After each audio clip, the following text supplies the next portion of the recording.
किसी से उलझना मत बेटा। तू चिंता मत कर माँ। समय पर खाना खा लेना। श्रुति, माँ का ख्याल रखना है। हाँ। चलता हूँ माँ। ठीक है बेटा। आइए भैया, आइए आइए, कार में चलते हैं। नहीं, बाइक से जाऊंगा। लेकिन ये कैसे हो सकता है भैया? आपके लिए सबने अपनी गाड़ियों में डीजल भरवा के रखा हुआ मैं है। सिक्र किसी जनसभा के लिए नहीं जा रहा हूँ। कोई नेता नहीं हूँ मैं कि मैं प्लेन से जाऊँ, कार से जाऊँ। क्या फर्क पड़ता है, मैं तो अपनी बाइक से ही जाऊंगा ना। देखो बाइक भी तैयार है। आप सिकरी तक इस बाइक से जाएंगे भैया? बाइक बस पे रखूंगा और बस के अंदर मैं बैठूंगा। भैया, तुझे गांव से जाने के लिए किसने कहा? मैं मालिक से पूछे बिना तुझे नहीं जाने छोड़ दूंगा। यार। नहीं जाने दूंगा। अरे शांत हो जा। नहीं जाने दूंगा। अरे यार, इसमें मारने वाली कौन सी बात थी?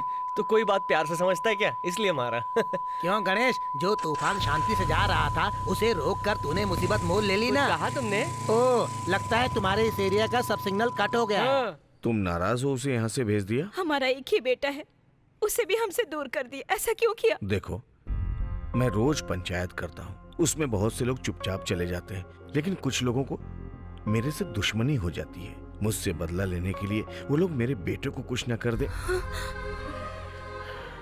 हमारे बेटे को कुछ ना हो इसलिए उसे भेज दिया।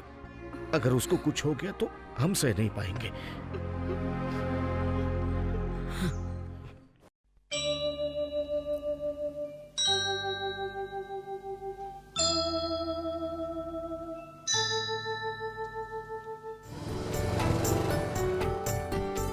सुनिए जी, वो इस मछली के 200 रुपए बोल रहा है। कोई बात नहीं, ले लो। ओम गणपते नमः, ओम गणपते नमः, ओम गणपते नमः।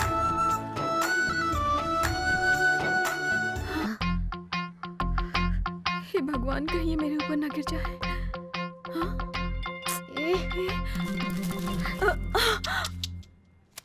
Thank God. चलती हूँ मामा जी। हाँ ठीक है बेटी, जाकर आओ। बेटी, जाते जाते बच्चों को छोड़ देना। हाँ? अपने नोट्स के जेरोक्स मुझे दे दोगी? हाँ, वो बाद में दूंगी, अभी देर हो रही है। चलो। हाँ जल्दी चढ़ो। हाँ ठीक है। देख कर उतरना भाई, इंडिकेटर मत तोड़ना। अरे श्रवण, तू यहाँ? अरे वासु, अच्छा है तू? कैसे हो भाई? सब ठीक है ना? यहाँ सब लोग तेरा इंतजार कर रहे हैं। अच्छा, मेरी बाइक पे बोरी लगी है, उसे खोल हाँ, दो। खोलता हूँ।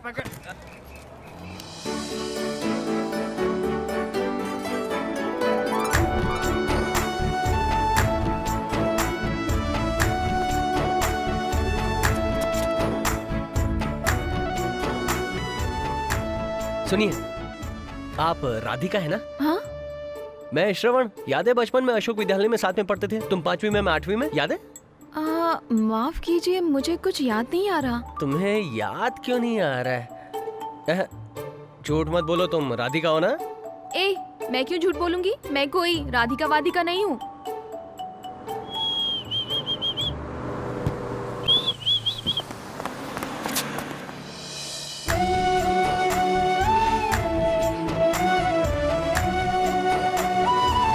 क्या बात है यार, तुम मुझे बिना बताए बस में आकर चढ़ गए? कुछ नहीं यार, मेरे स्कूल में मेरे साथ एक लड़की राधिका पढ़ती थी ना। हाँ। मैंने उससे पूछा तो कहने लगी वो मुझे नहीं जानती। अच्छा ये सब छोड़, चल, मारी भैया इंतजार कर रहे हैं। वो तो तेरे चाचा है ना? अरे चल ना यार, बकवास ही करता रहेगा। दुकान तो बिल्कुल पहले जैसी है। अरे कैसा है दोस्त? अच्छा हूँ, एकदम बढ़िया। तू कैसा है भाई? ठीक ठाक। अच्छा हूँ। चाचा जी, कैसे हैं आप? अंदर चल। क्या हुआ चाचा? अंदर चल, बताता हूँ। सुनो चाचा, बताओ भी। आज के बाद चाचा मत कहना। क्यों? भैया कहना मुझे। हे चाचा, क्या हो गया आपको? पहले तो सुनो चाचा कहा, और अब ये चाचा कह रहा है। थोड़ी देर में पता नहीं और क्या क्या कहेगा। मैं यहाँ का मालिक हूँ, तुम नौकर। ध्यान रख, मालिक मालिक होता है और नौकर नौकर। तुम नौकर हो इसलिए या तो मालिक कहो या फिर भैया। तो चाची को भाभी बोलूं क्या? चुप रहो, ज्यादा बकवास मत करो, दूसरों के सामने इज्जत किया करो। क्या हो गया? ये लीजिए भैया। बेशर्म, चाचा को भैया बोलता है, अकल मारी गई है। तू भी मेरे जैसा ही है, चाचा को भैया कहने लगा। तुम सठिया गए हो। मामा हो या चाचा हो, मैं जैसा भी हूँ इस शहर में मेरी एक इज्जत है। पहले तू जा, इसके साथ काम सीख, फिर आ। जा, जा। हाँ चल यार। अब समझ में आ रहा है कि गांव में छोटे बच्चों के साथ बैठकर दारू पीना कितनी बड़ी गलती थी तुम्हारी। ध्यान से, मुझे बचाकर। बिरजू पांडे ने आपसे स्कूल का हिसाब लाने के लिए कहा है, तुरंत आने के लिए कहा है। ऐसे उठ के चल दूं क्या? आ रहा हूँ। 32 लाख रुपए में ये टेंडर होके हुआ है भैया। ये तो बहुत ज्यादा है भाई। क्यों मुंगेरी? जी मालिक। हमारे शिवा ने घर बनाया था तो उस पे कितना खर्चा है? 1100 स्क्वायर फीट का घर बनाने के लिए उसने उस समय 9 लाख बताया था। इसका मतलब है 2000 स्क्वायर फीट के लिए 19 लाख रुपए में घर बनना चाहिए और उसे सजाना भी है, लेकिन वो खर्च इसमें लिखा नहीं है। कॉन्ट्रैक्ट लेने वाली एक बहुत बड़ी कंपनी है। क्या बड़ी कंपनी? सोने का दरवाजा लगा के देगा क्या? उसका कॉन्ट्रैक्ट कैंसिल करो, अपने विनय सिंह से बनवा लेंगे। ऐसा करेंगे तो वो कोर्ट चला जाएगा भैया। हाँ, कोर्ट में जाएगा तो बाहर तो आएगा ना, उसको वहीं पे कटवा दूंगा मैं। उस कॉन्ट्रैक्टर को भेजो। जी भैया। मुझे शक है कि ये वाकई अच्छा आदमी है या फिर दिखावा कर रहा है। इस पे नजर रखो। बेकार हो गई है जिंदगी, होती भी नहीं चाहिए मुझे। स्कूल के खर्च से लेकर दूध के खर्च तक सब कुछ उसे करवाना पड़ता है। 50,000 लोगों को वो तो बस हाथ दिखाकर चला गया था, लेकिन उनके सामने मीटिंग में गला फाड़ फाड़ कर चिल्लाने वाला और वोट मांगने वाला मैं था। उन लोगों के घर में गटर का पानी पीकर और सड़ा हुआ खाना खाकर और घर आकर मुंह में उंगली डालकर उल्टी करने वाला वो नहीं मैं था। ऐसी जिंदगी पर तू है। उसको तो मार देंगे भैया। मार देगा? हैं? 5 लाख दूंगा, बाहर 10 लाख की गाड़ी खड़ी है वो भी दे दूंगा। मार देगा? मैं डर लग रहा है ना? लानत है मेरे ऊपर। तो गांव में हथियार चलाने वालों से ज्यादा चापलूस लोग भरे हुए हैं। बहुत जीली कुत्ते की जिंदगी है। अब मुझे शेर बनना ही होगा। बिरजू पांडे जब कॉन्ट्रैक्टर को देखेगा तो उसे मार डालने की धमकी देगा। इसका फायदा उठाकर हम अल्फोंसे की मदद से कॉन्ट्रैक्टर को खत्म कर देंगे और इल्जाम बिरजू पांडे पर डाल देंगे। अभी वो ये काम नहीं करता है। क्या? जब से उसका बेटा मरा है वो बहुत टूट गया है। बेटे के मरने पर इतना ज्यादा दुख होता है? बिल्कुल, बेटे का दुख सबसे बड़ा दुख होता है। 15 साल पहले अपने बाप की मौत पर बिरजू पांडे रोया होगा। उसके बाद उसके घर में कोई मौत नहीं हुई ना, इसीलिए इतनी हिम्मत है। अगर उसे तोड़ना है तो उसके बेटे को मारना होगा। उसका बेटा गांव में नहीं है, वो सिकरी में काम कर रहा है। तब तो काम और भी आसान हो गया। ए, सिकरी में अपने अम्मू को फोन लगा। हाँ, नेताजी का फोन आ रहा है। कैसा है अम्मू? बोलिए नेताजी, याद कैसे किया? घबराइए नहीं, सब देख लूंगा। अपने पीटर को आने के लिए बोल।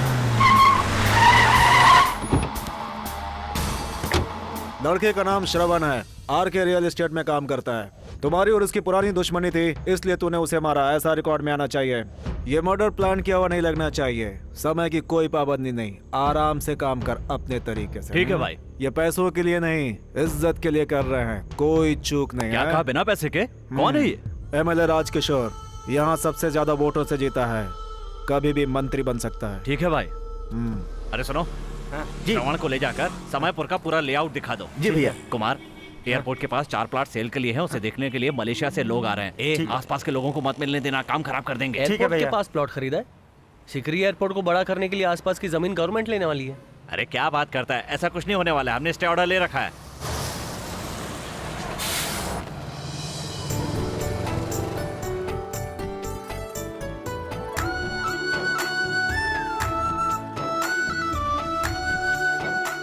यार वो देख, मैंने उस दिन कहा था ना एक लड़की को देखा था, शायद वो इसी कॉलेज में पढ़ती है। वो तुम्हें नहीं जानती बोली थी ना।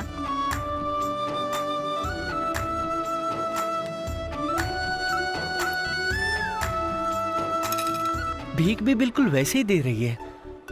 भीख मांगने वालों का तरीका अलग अलग हो सकता है, लेकिन भीख देने वालों का तरीका एक ही होता है। भीख देने का एक और तरीका है, ये ले।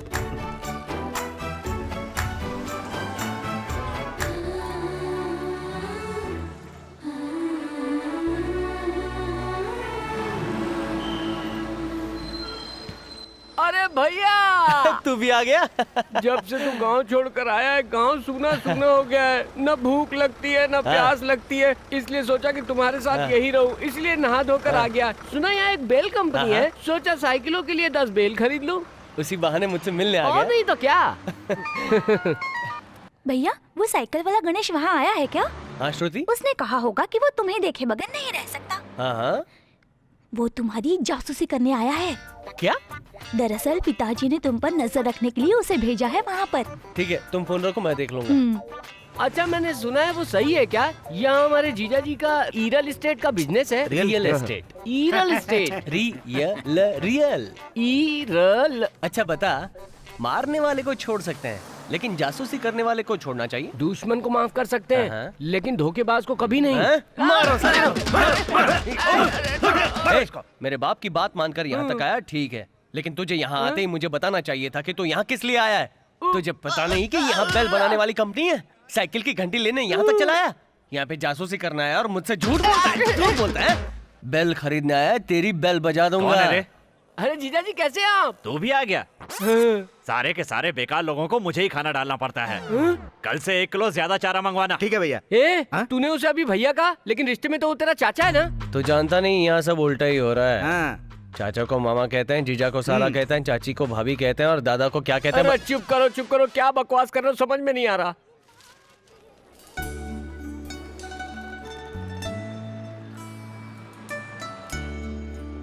ए भैया, जीजा जी ने ऑफिस देखने के लिए कहा था और तू यहाँ खड़ा क्या कर रहा है? ऑफिस ही तो देख रहा हूँ। ए मुझे क्या बेवकूफ समझा है? यहाँ से ऑफिस कैसे देख लोगे तुम? तू जानता है ऑफिस में से ऑफिस देख सकते हैं? नहीं जानता। अब यहाँ से देख, कितनी अच्छी तरह पूरा ऑफिस दिख रहा है ना? उल्लू का पट्टा हूँ मैं, पढ़ाऊँ। वो फोन नहीं उठा रही है? हाँ, उसी को मैसेज कर रही हूँ।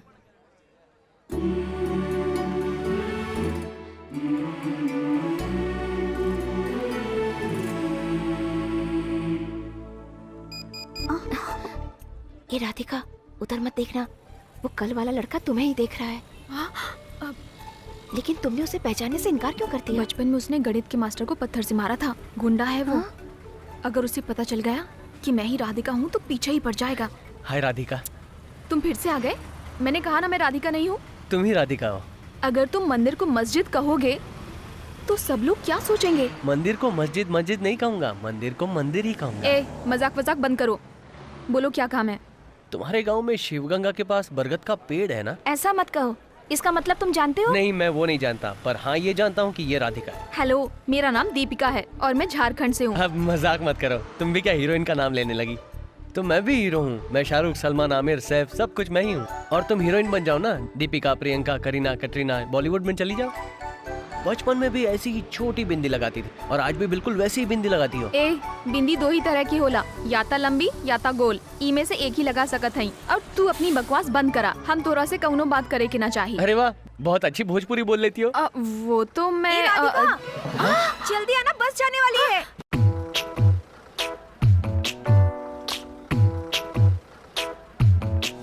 हे किस्मत खुल ही गई, मिली है मुझे सुंदर एक लड़की। भगवान, हैंडल टेढ़ा हो गया। तो सीधा कर देते हैं।